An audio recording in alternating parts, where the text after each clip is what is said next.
In Dubai, where skyscrapers pierce the sky like golden spears and secrets lurk behind shimmering crystal facades, the most extravagant wedding of 2024 dazzled for 14 hours. I'm so The glad we're marriage? finally here. A fleeting Me 47 too, my minutes. love. By You look dawn, the beautiful. bride lay dead, the groom had vanished, and a $500,000 celebration had morphed into Dubai's most haunting crime scene. But here's the twist that escaped even the sharpest investigators. This wasn't a spontaneous crime of passion. It was a meticulously woven trap, set in motion 2 years earlier, with every participant, bride, groom, families, exactly where they were meant to be. Some stories grip you by the throat, twisting your trust in love, tradition, and honor until nothing feels secure. This is one of those stories, a saga of obsession, deception, and a tragedy that forced Dubai to confront its hidden darkness.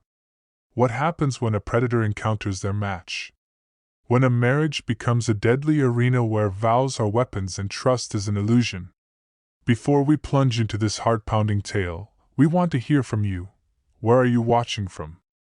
Are you chilling in Dubai, sipping espresso in Paris, or tuning in late at night from New York? Drop your location in the comments below, and let's see how far this true crime story travels. Buckle up for a 23-minute deep dive into a case that'll make you question love, trust, and the price of perfection. Hit that like button, grab a drink, and let's unravel this nightmare together. Don't forget to subscribe and ring the bell for more true crime stories that'll keep you up at night. You won't want to miss what's next. Ahmed Al-Mansouri was born into the heart of Dubai's old money, the eldest son of one of the city's most established merchant families. From his earliest days in a sprawling villa in Jumeirah, Ahmed was groomed for greatness. His father, Khalid, had started with a small trading post in the Dera souks, dealing in spices and textiles, but through shrewd deals and a network of influential connections, he built a real estate empire that spanned luxury developments across the UAE. Khalid was a man of strict principles, his steely gaze and firm hand guiding Ahmed with lessons on honor, tradition, and the importance of maintaining the family name. His mother, Noor, was the epitome of Emirati grace, hosting lavish iftars and charity events, but her life hid a quiet struggle with prescription drug addiction, a secret that Ahmed learned early and kept buried, seeing it as a weakness he must never show. By 25, Ahmed had parlayed his family's wealth into his own millions, developing high-end properties that dotted Dubai's skyline. He was known as the perfect Emirati gentleman, respectful to elders, generous to friends, and deeply rooted in traditional values. He prayed 5 times a day, fasted during Ramadan, and gave zakat generously. To his peers, he was a role model, the man who balanced modern business acumen with cultural heritage. But behind the facade of his Jumeirah mansion, in a private study locked with biometric security, Ahmed harbored a secret obsession that would make your blood run cold. For 3 years, he had been conducting what he called purity investigations, targeting educated, independent women he believed defied traditional values. His journals, concealed in a safe behind a painting of the Dubai skyline, weren't filled with business plans. They chronicled his crusade to expose women he deemed impure, a self-appointed mission that had already ruined 3 lives before culminating in murder. Ahmed's method was as systematic as it was sinister. He would begin by hiring private investigators to shadow his targets, compiling dossiers on their daily routines, social circles, and past relationships. Then, he'd plant fake friends, paid actors or online personas, to infiltrate their lives, gathering intimate details. Using burner social media profiles, he'd create elaborate networks to befriend their acquaintances, extracting information through casual conversations. Finally, he'd build psychological profiles, analyzing their fears, insecurities, and vulnerabilities to craft the perfect public humiliation. Once he had enough evidence, a past romance, a compromising photo, a private message, he'd leak it strategically, destroying their reputations, careers, and families. His first victim, Sarah Khaled, a 29-year-old teacher at a prestigious Dubai school, had her life upended when Ahmed spread rumors of a college fling, leading to her dismissal and family disowning her in a public shaming. Fatima Al-Najjar, 32, a businesswoman in DIFC, fled Dubai after Ahmed exposed her university romance in a viral X thread, her clients abandoning her. Noor Abbas, 30, a journalist for a major UAE newspaper, attempted suicide after Ahmed's campaign isolated her bylines erased and her apartment vandalized with slurs he'd arranged. To Ahmed, this was doing God's work, a twisted interpretation of tradition where he saw himself as a guardian of purity, cleansing Dubai of women who lied about their virtue. But his final target would turn the tables, pushing his obsession from humiliation to a fatal marriage that would expose the rot in Dubai's glittering society. Leila Hassan, 26, was the embodiment of modern Emirati excellence, a woman who blended tradition with ambition in a way that turned heads. Graduating from the University of London with a degree in international business, she was fluent in 4 languages and had a knack for closing deals that made her a rising star at her father's consultancy firm. There, she negotiated contracts with European investors, her sharp mind cutting through negotiations like a desert wind. With her striking features, long dark hair often tucked under a stylish hijab, and a quiet confidence that commanded respect, Leila was a fixture at Dubai's elite events, her smile lighting up rooms from the DIF's high-rises to the Palm Jumeirah's resorts. As the daughter of Omar Hassan, a high-ranking government official in economic policy, she grew up in an Al Brishal villa, surrounded by the trappings of privilege but grounded by her mother's emphasis on education and independence. But beneath her poised exterior, Leila carried a scar from her London years. She'd fallen deeply in love with Amir Khan, a Pakistani classmate in her finance class. Their 2-year romance was a whirlwind, late-night study sessions in cozy Notting Hill cafes, romantic walks along the Thames under rainy skies, whispered promises of a future together in a world that blended their cultures. It was her first true love, a haven from homesickness, until Amir was pulled home for an arranged marriage, leaving Leila heartbroken and vowing to focus on her career. She returned to Dubai, burying the pain, rising quickly in her father's firm. But 6 months before her wedding, the wound reopened. Anonymous messages flooded her phone, photos of her with Amir, screenshots of their intimate texts, notes reading, "I know your true face." At first, she suspected Amir, perhaps regretting his choice and trying to rekindle their flame. Then she thought it might be a cruel prank from university acquaintances. But the messages intensified, detailing her daily routines, her favorite coffee run to a Jumeirah cafe, her meetings at DIFC, even her outfits. Someone was stalking her, dissecting her life with terrifying precision. Leila's fear morphed into determination when she uncovered the truth. Her business training in corporate espionage and risk management gave her tools to fight back. She traced the messages to a fake email, then a phone number connected to Ahmed al-Mansouri. Digging deeper on X, encrypted forums, and private databases, she discovered his victims, Sarah, Fatima, Noor, their lives eerily similar to her own, demolished by Ahmed's campaigns. She contacted them, their stories fueling her resolve. Sarah, rebuilding in Abu Dhabi as a private tutor, described the months of harassment that led to her school's dismissal and family's rejection. Fatima, now in Qatar working remotely, recounted the isolation that drove her to the brink of suicide. Noor, recovering in Bahrain after relocating, warned of Ahmed's network of informants and his use of social media to amplify shame. Leila hired Zainab Rashid, a 35-year-old former cybersecurity expert turned private investigator, to map Ahmed's moves. Zainab, with her network of hackers and informants, confirmed Ahmed's burner accounts and payments to spies. When Ahmed's family proposed marriage, Leila's blood ran cold. It wasn't a union of love, it was his endgame. A scheme to marry her, expose her past, and maximize her humiliation before Dubai's elite. But Leila wasn't fleeing. She was counterattacking.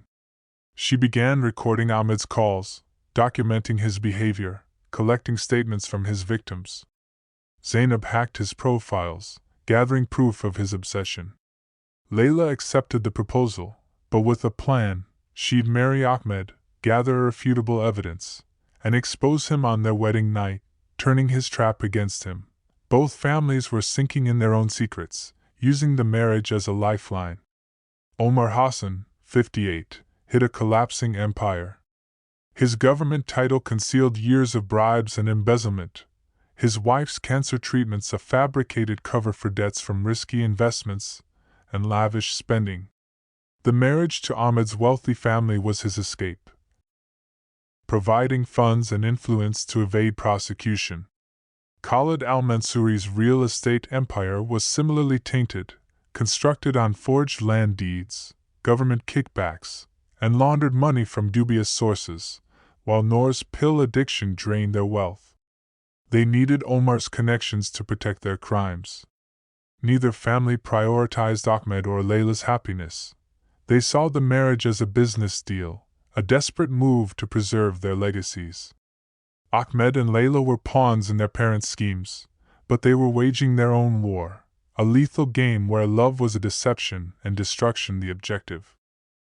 2 years before the wedding, Ahmed spotted Leila at a university alumni gala in a glittering DIFC ballroom.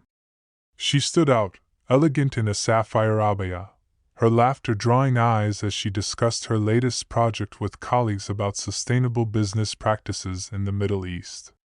To Ahmed, she was the ideal target, modern yet traditional, her confidence a challenge to his distorted ideals.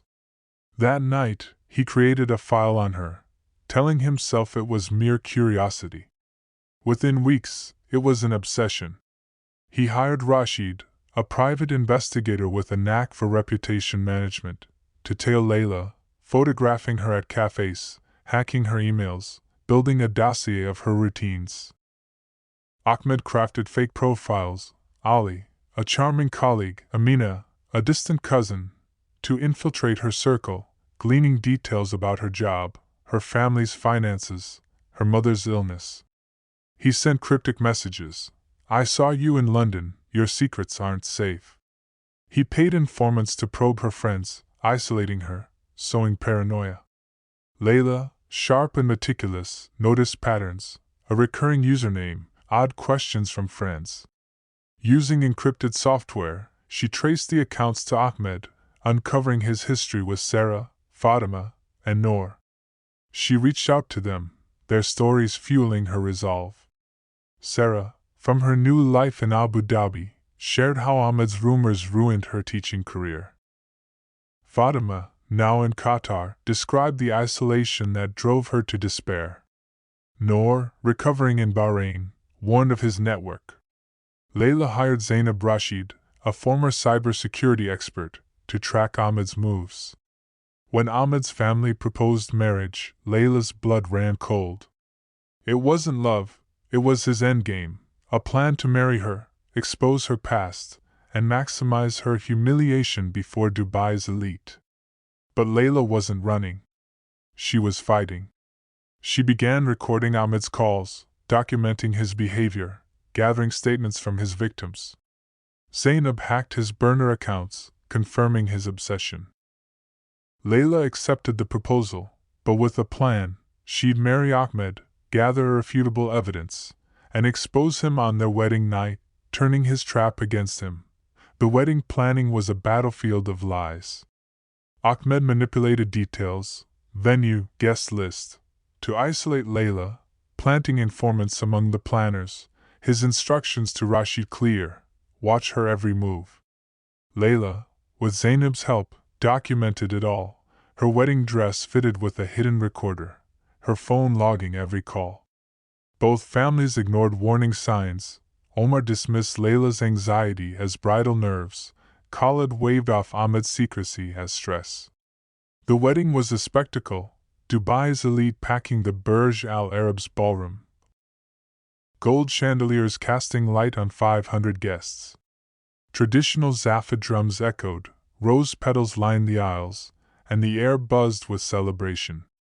Ahmed played the groom flawlessly, kissing Khalid's hand, smiling humbly, his eyes locked on Leila, anticipation burning. He was hours from executing his plan.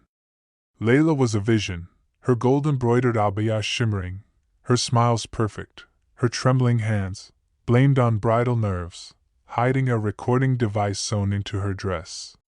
Every word, every glance, was evidence. Omar beamed, seeing financial rescue. Khalid saw legal protection. Blind to the war unfolding, they toasted the perfect union.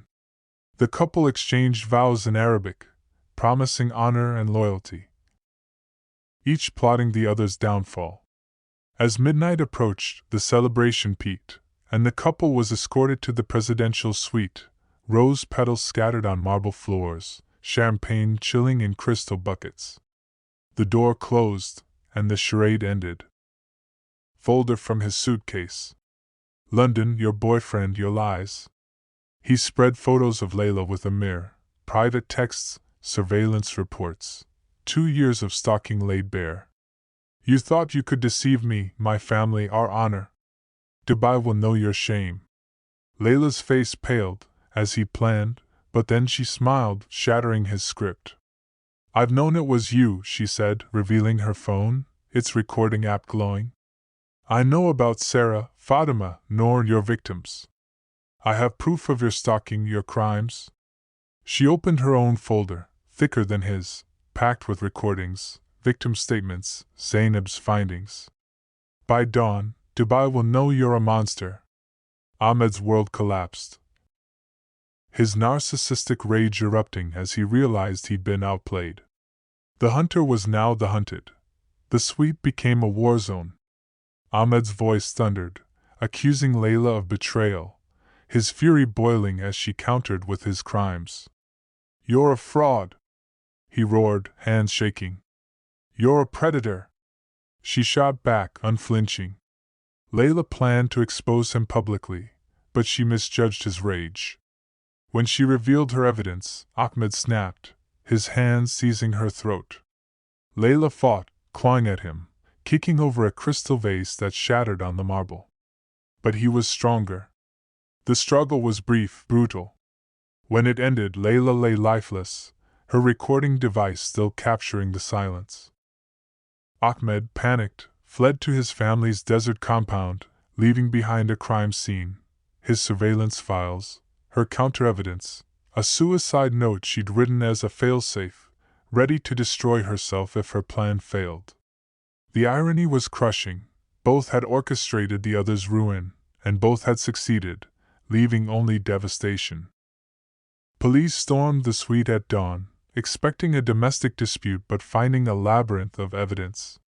2 phones recorded their confrontation, Ahmed detailing his stalking, Leila exposing her counterplan.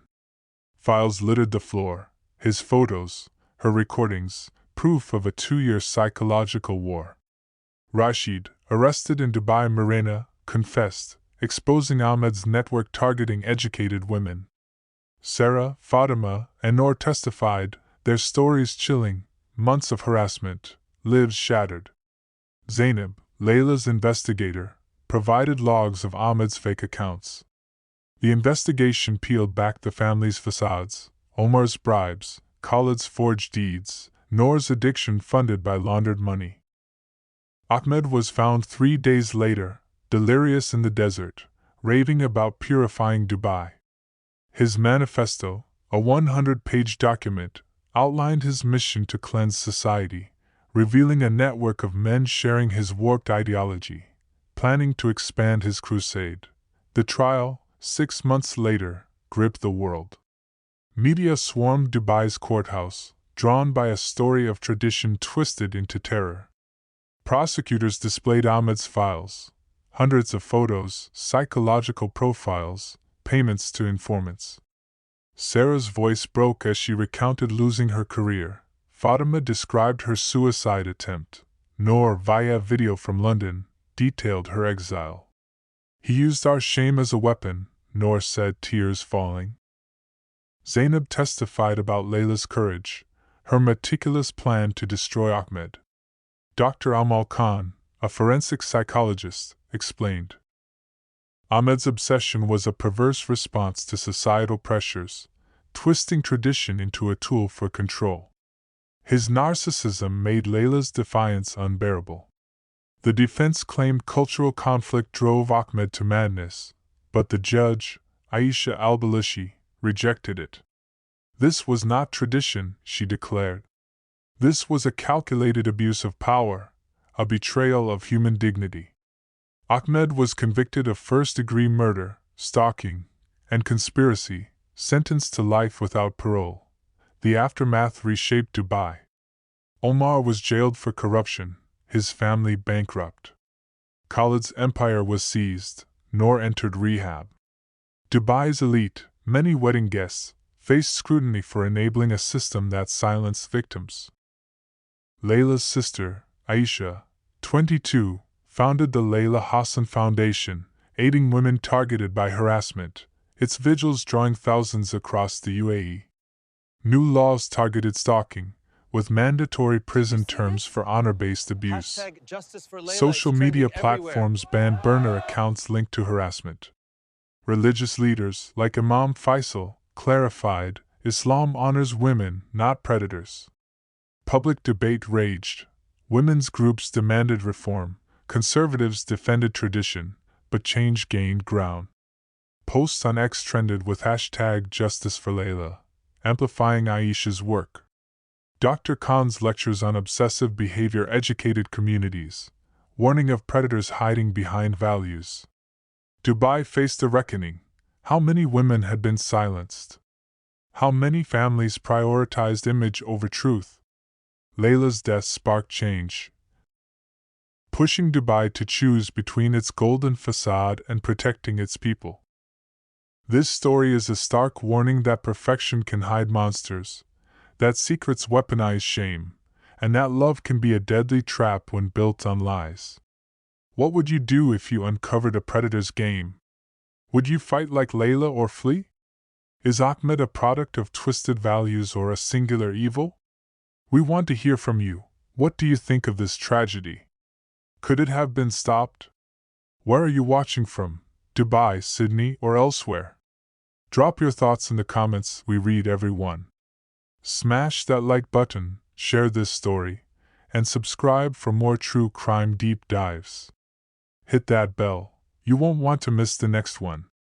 Stay curious, stay safe, and maybe think twice about the facades around you. Thanks for watching, you incredible crime junkies.